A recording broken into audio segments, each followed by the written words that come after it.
우원식 국회의장님, 선배 동료 의원 여러분 반갑습니다. 국민의힘 해운대갑 주진우 의원입니다. 오늘 법안들은 이재명 정부의 첫 약속인 통합과 거리가 멉니다. 첫 법안인데 민생이 아니라서 아쉽습니다.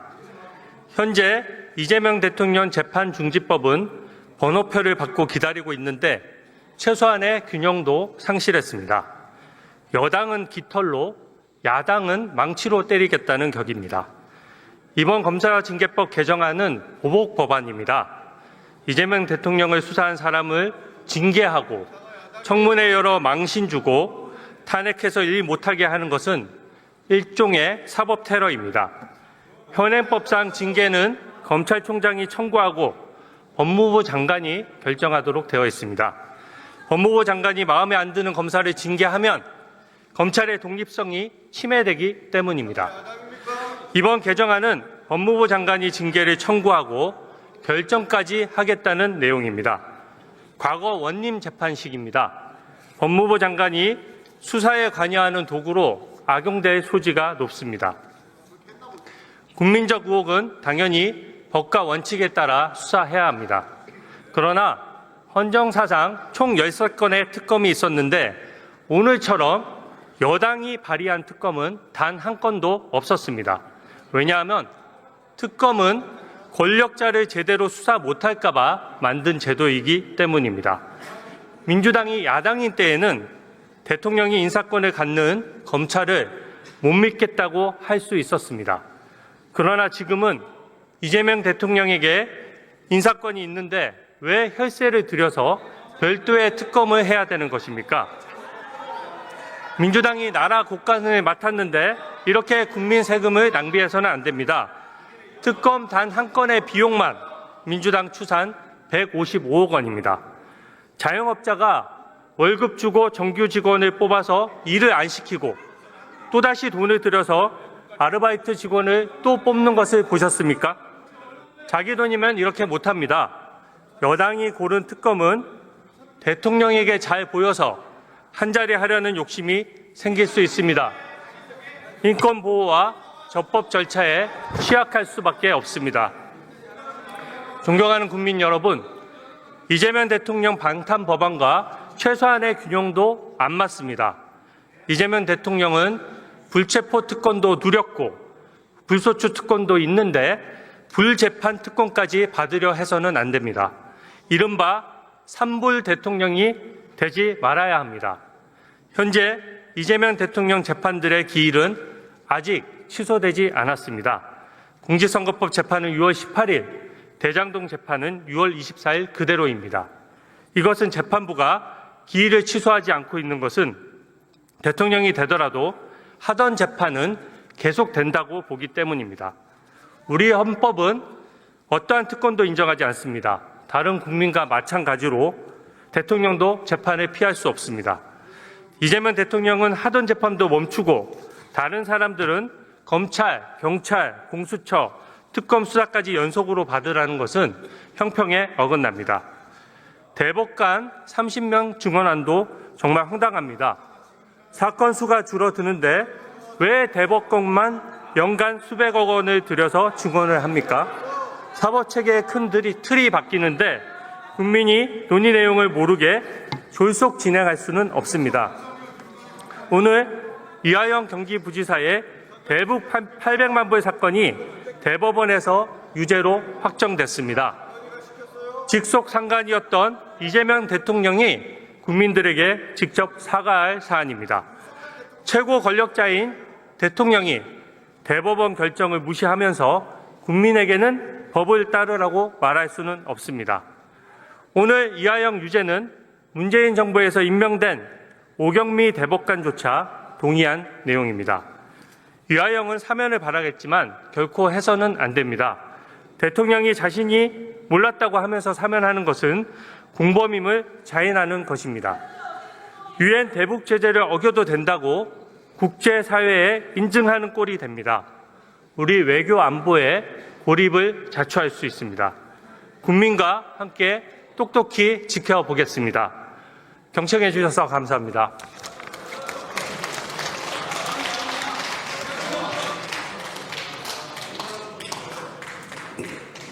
주진우 의원 수고하셨습니다. 다음으로 김영민 의원 나오셔서 토론해 주시기 바랍니다.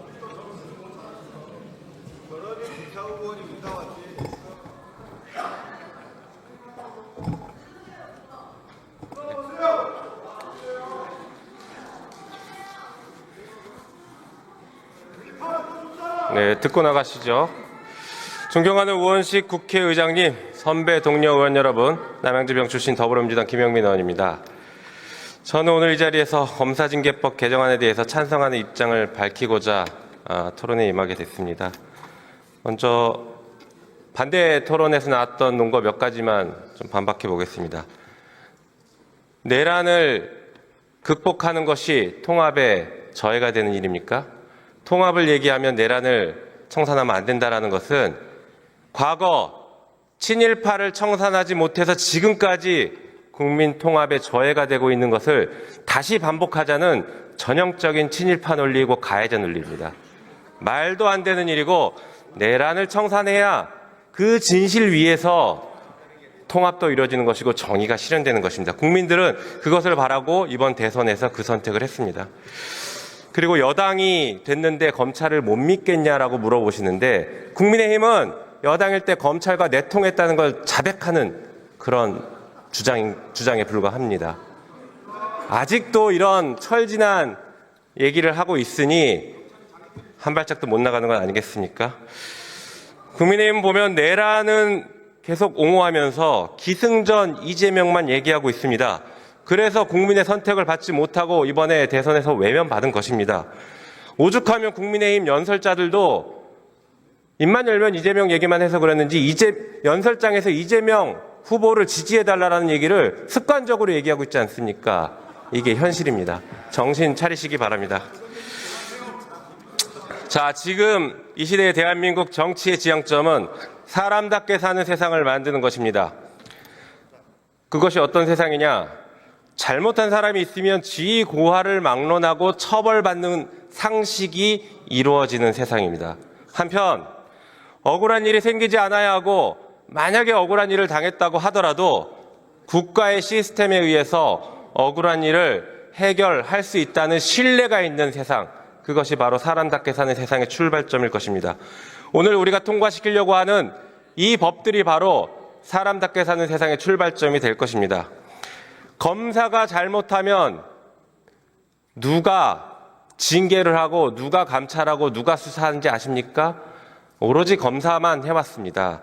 검사가 잘못하더라도 지휘감독권자인 법무부 장관이 감찰도 할 수 없고 징계도 할 수 없는 것이 현행 검사징계법입니다. 그래서 이 법을 개정해서 검사의 잘못에 대해서 법무부 장관이 감찰도 할 수 있고 징계에 회부할 수도 있게 하는 것, 그것이 국민주권을 실현시키는 방법이라고 생각합니다.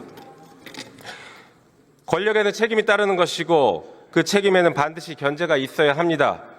법무부가 행정부의 한 축으로서 검찰의 독주를 막을 합당한 책임과 권한을 지니게 할 필요가 있습니다. 한편 오늘 처리한 특검법에 대해서도 짧게 좀 말씀드려보겠습니다. 지금 한덕수, 최상목 이 두 명이 내란 혐의로 수사당국에서 출국 금지 조치를 받고 조사를 받고 있습니다.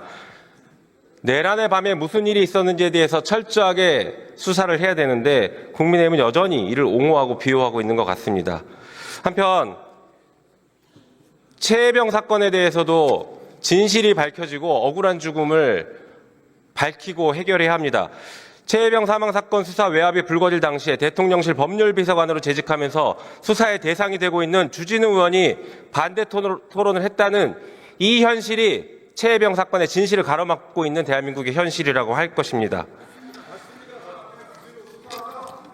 이재명 대통령이 이재명 정부가 출범한 지금 오늘의 대한민국은 진실의 땅 위에서 정의가 실현되는 나라가 될 것입니다. 오늘 우리가 처리해야 되는 이 네 가지 법안에 대해서 찬성 표결해 주시기를 부탁드리겠습니다. 이상입니다. 자, 그러면 지금부터 잠시만 주목해 주시기 바랍니다. 제가 구독자분들을 위해서 선물 하나를 준비했는데요. 제가 항상 여러분들께 드리는 말씀이 있습니다. 뉴스만 평소에 잘 챙겨보셔도 돈이 되고 돈을 벌 수 있다라고 말씀을 드렸는데요. 여러분들은 여기 보시는 삼성전자 뉴스를 보고 어떤 생각이 드세요? 아니면 정치인들의 뉴스, 날씨 뉴스를 보고는 어떤 생각이 드시나요? 그냥 뉴스만 보고 끝내는지, 아니면 이 뉴스를 어떻게 이용할 수 있는지, 이 부분을 고민하고 계시는지를 되물어보고 싶습니다. 그 이유가 뭐냐 하면 제가 지난번에 여러분들께 뭐라고 말씀을 드렸었죠? 지금은 반도체 섹터를 눈여겨보셔야 한다고 말씀드렸습니다. 그리고 나서 이런 썸네일들 뉴스를 통해서 많이 보셨을 겁니다. 반도체 내용이 이슈가 됐을 때 부자들은 어떻게 생각한다? 반도체 관련주들은 뭐가 있는지, 어떤 종목이 가장 좋은지, 어디에 투자해야 돈이 몰리는지 자연스럽게 생각한다고 제가 말씀을 드렸죠. 그 이유가 뭐냐 하면 부자들이 봤을 때는 이슈가 곧 돈으로 이어지고 그 이슈가 나에게 돈을 벌어준다는 경험적 확신이 있기 때문에 부자들은 항상 이런 사회적 이슈를 관심 있게 챙겨본다고 제가 말씀을 드렸습니다. 이번에도 마찬가지인데요. 제가 지난번에 시청자분들과 함께하는 주식으로 수익 내기 이벤트를 진행했었죠. 당연히 100% 무료로 진행을 했었고요. 여기 보시면 아시겠지만 제가 지난번에도 구독이라고 보내주신 모든 시청자분들께 반도체 관련주 중에 가장 크게 급등할 딱 한 종목, 많은 종목도 아니라 한미반도체 한 종목을 여러분들께 추천드렸어요. 그러면서 여기 나와 있는 대로 정확히 얼마에 매수해야 하는지, 그리고 수익률이 어느 정도 나왔을 때 팔아야 하는지를 이런 부분들까지 여러분들에게 정확히 알려드렸었는데 지금 실제로 어떻게 되었다? 오른쪽을 보시면 아시겠지만 제가 지난번 문자 발송으로 이 한미 반도체를 소개해드리고 나서 실제로 이렇게 5배 이상 어마무시한 상승이 나왔습니다. 100만 원만 투자를 했어도 무려 500만 원이 넘는 수익금이 생긴 거죠. 그래서 당시에도 굉장히 많은 분들이 제가 드린 이 한미 반도체로 수익을 내실 수가 있으셨을 텐데요.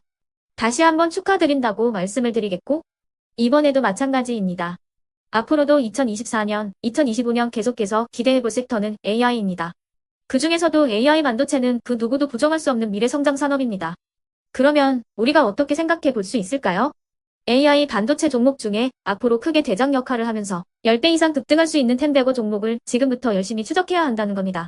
큰 돈을 투자하지 않더라도 월급의 일부분 아주 소액이라도 이 종목을 모아가야 수백 %의 수익률을 손에 쥘 수 있는 것이죠. 지금 여러분이 보고 계시는 이 유튜브 또한 AI 반도체와 아주 밀접한 연관이 있고 반도체야말로 대한민국의 핵심 산업으로 앞으로 더더욱 시장은 성장할 수밖에 없습니다. 그렇기 때문에 제가 이번에도 뭘 보내드리고 있냐면 지난번과 똑같이 구독이라는 문자를 보내주시면 제가 AI 반도체 관련주 중에 앞으로 대장주 역할을 하면서 주가가 가장 크게 급등할 한 종목을 여러분들께 문자 발송으로 종목명과 사고 파는 시점을 모두 알려드릴 건데요. 그 문자를 받고 여러분들이 주식으로 돈 버는 연습을 한번 해보셨으면 좋겠고요. 혹시라도 나는 주식을 하지 않는다 하시는 분들은 주변에 주식하시는 지인분들에게 말씀을 해주셔도 되고요.